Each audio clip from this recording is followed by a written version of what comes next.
Hey, welcome back. Happy beginning of August. So a couple of weeks ago we came to you and we talked about inflation and we did an update. Inflation being a rear-facing number, meaning we just came through that. You remember we talked about the consumer pricing index coming through that and what they're expecting to happen. And we were forecasting what the Fed would do.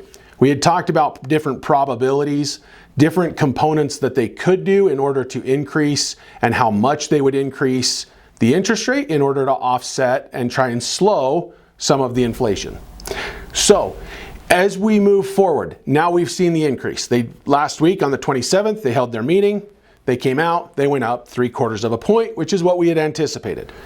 As we had discussed in our previous video, we were talking about whether or not mortgage rates would move up or down based on that.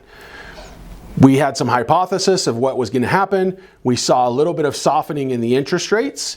We've seen that move a little bit back up, and we're going to continue to, I believe, see a little bit of movement. So it's playing out as we were hoping it would.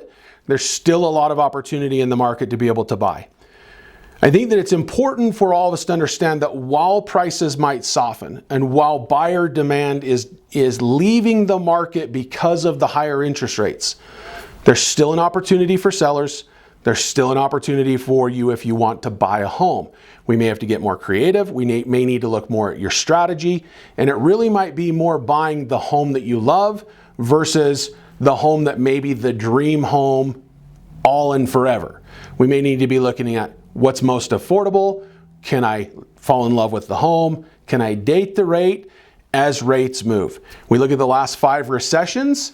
We, in all of them, have seen an uptick in interest as we've gone into the recession because we're curbing something else. And then in order to stimulate the economy, we see a downtick in the interest rate. We see it soften so that it spurs people and it spurs. We see it soften and then it spurs the economic activity into the market. So my hope for you is that as you move forward, that you, one, look at who am I working with? What's my strategy? What do I want to accomplish? What do I want most?